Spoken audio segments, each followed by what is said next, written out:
क्या आप जानते हैं कि महाभारत का एक योद्धा ऐसा भी था जिसने अपनी मौत का रास्ता खुद अपनी मां के पेट में ही सुन लिया था।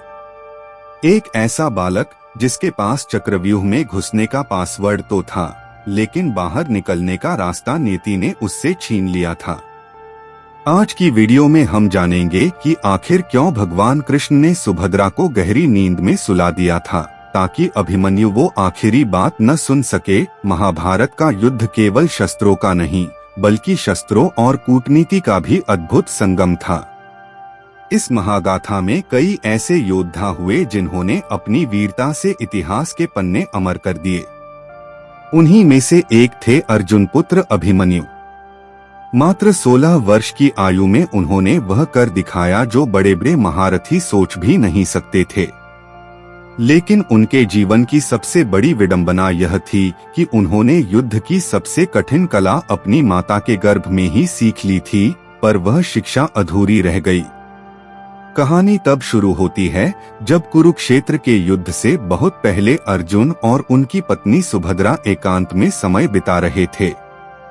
सुभद्रा उस समय गर्भवती थीं और उनके गर्भ में साक्षात चंद्रदेव के पुत्र का अंश पल रहा था। अर्जुन, जो संसार के सर्वश्रेष्ठ धनुर्धर थे, अपनी पत्नी को प्रसन्न करने के लिए उन्हें युद्ध कलाओं और जटिल सैन्य रचनाओं के बारे में बता रहे थे। सुभद्रा बड़े ही चाव से अर्जुन की वीरता की गाथाएं सुन रही थीं। बातों बातों में अर्जुन ने चक्रव्यूह का जिक्र किया।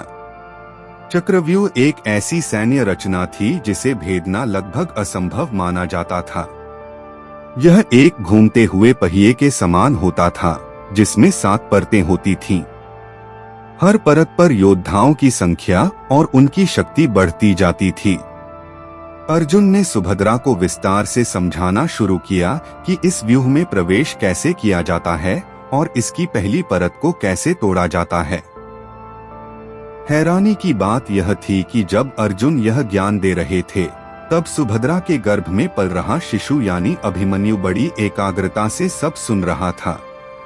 पौराणिक कथाओं के अनुसार दिव्य बालक गर्भ में भी चेतना अवस्था में होते हैं। अभिमन्यु कोई साधारण बालक नहीं थे, इसलिए उन्होंने अर्जुन के मुख से निकले एक-एक शब्द को अपने मस्तिष्क में अंकित करना शुरू कर दिया। अर्जुन ने बताया कि चक्रव्यूह की पहली परत को भेदने के लिए शत्रु को मानसिक रूप से भ्रमित करना पड़ता है। उन्होंने सुभद्रा को समझाया कि कैसे घोड़ों की गति और बाणों की बौछार से व्यूह के मुख्य द्वार को तोड़ा जाता है। सुभद्रा ने हाँ में सिर हिलाया और गर्भ में पल रहे अभिमन्यु ने इस पहले मंत्र को पूरी तरह आत्मसात कर लिया। जैसे जैसे अर्जुन दूसरी, तीसरी और चौथी परत के बारे में बताने लगे, उनकी व्याख्या और भी जटिल होती गई।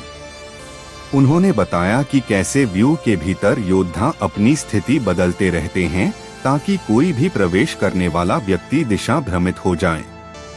अभिमन्यु का बाल मस्तिष्क इन सभी सूचनाओं को एक योद्धा की तरह ग्रहण कर रहा था। वह मानसिक रूप से उन व्यूहों को तोड़ता जा रहा था। अर्जुन अब 5वीं और 6ठी परत पर पहुंच चुके थे। यहाँ रक्षा पंक्ति इतनी मजबूत होती थी कि केवल दिव्य अस्त्रों का ज्ञान रखने वाला ही आगे बढ़ सकता था। अर्जुन ने विस्तार से समझाया कि इन परतों पर गुरु द्रोण और कृपाचार्य जैसे महारथी तैनात होते हैं। अभिमन्यु ने यह भी सीख लिया कि इन महारथियों के बाणों के जाल से खुद को बचाते हुए आगे कैसे बढ़ना है। युद्ध की इन बारीक और तकनीकी बातों को सुनते सुनते सुभद्रा थकने लगी थीं। उनकी आंखों में भारीपन आने लगा और उनकी पलकें झुकने लगीं। गर्भवती होने के कारण उन्हें थकान जल्दी महसूस हो रही थी। लेकिन अर्जुन अपनी धुन में मग्न थे। उन्हें आभास नहीं हुआ कि उनकी श्रोता यानी सुभद्रा अब निद्रा की अवस्था में जा रही हैं। अंततः अर्जुन 7वीं और अंतिम परत के रहस्य पर आए। उन्होंने बताया कि चक्रव्यूह के केंद्र में सबसे शक्तिशाली योद्धा होते हैं और वहां पहुंचने के बाद बाहर निकलना प्रवेश करने से 10 गुना ज्यादा कठिन होता है। जब अर्जुन ने कहना शुरू किया कि प्रिय सुभद्रा, अब सुनो कि चक्रव्यूह को तोड़कर बाहर कैसे निकला जाता है, ठीक उसी पल सुभद्रा गहरी नींद में सो गईं।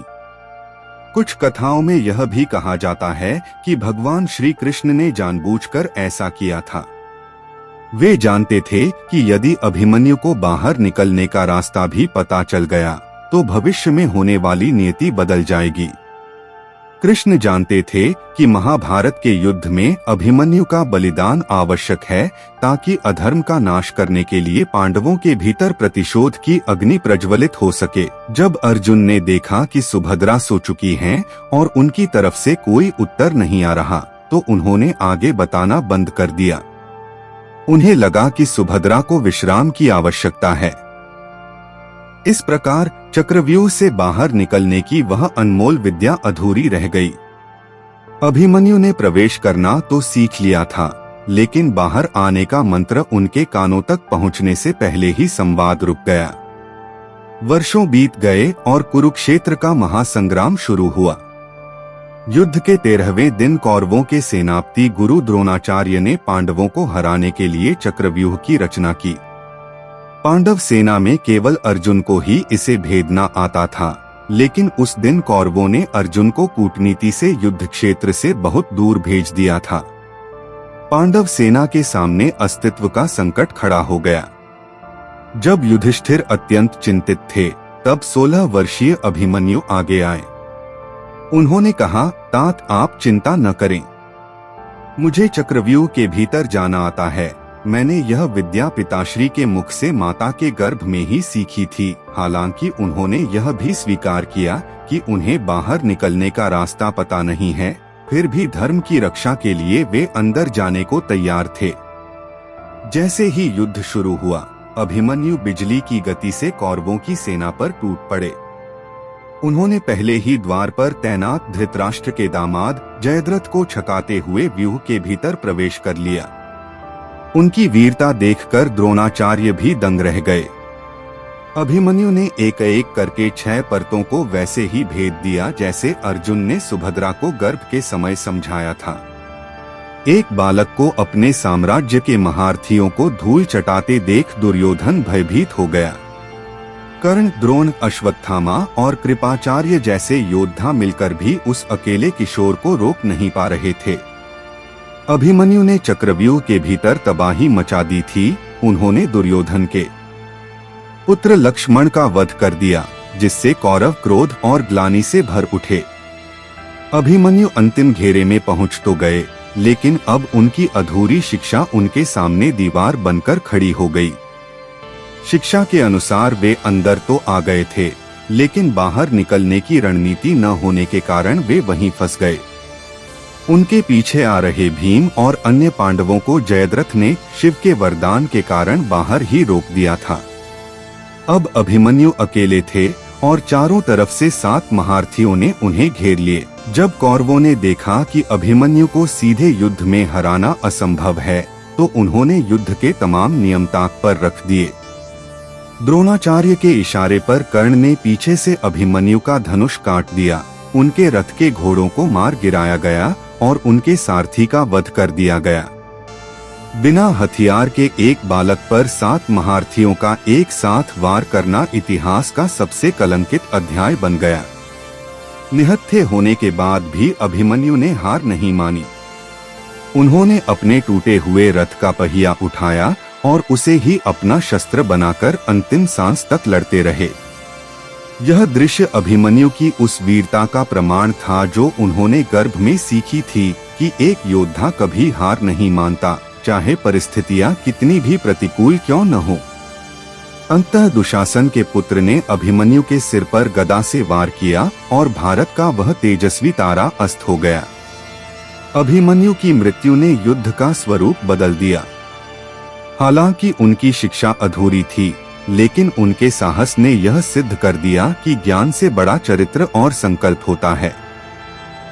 उनकी यह अधूरी शिक्षा ही उन्हें इतिहास का सबसे साहसी और सहानुभूति प्राप्त पात्र बनाती है। अभिमन्यु की कहानी हमें सिखाती है कि जीवन में कई बार हमें आधी अधूरी तैयारी के साथ बड़े संकटों का सामना करना पड़ता है। लेकिन वास्तविक योद्धा वही है जो परिणाम की चिंता किए बिना अपना सर्वश्रेष्ठ प्रदर्शन करता है। चक्रव्यूह आज भी हमारे जीवन की चुनौतियों का प्रतीक है और अभिमन्यु उस अटूट मानवीय इच्छा शक्ति का जो मृत्यु के सामने भी सर नहीं झुकाती। आज भी कई लोग मानते हैं कि अगर अभिमन्यु को बाहर निकलना आता तो वो अकेले ही पूरी कौरव सेना को खत्म कर देते। क्या आप भी ऐसा मानते हैं? और अगर आपको ये जानकारी पसंद आई हो तो इस वीडियो को शेयर करें और जय श्री कृष्ण लिखना न भूलें। मिलते हैं अगली अनसुनी गाथा में, तब के लिए जय श्री राधा कृष्ण राधा राधा।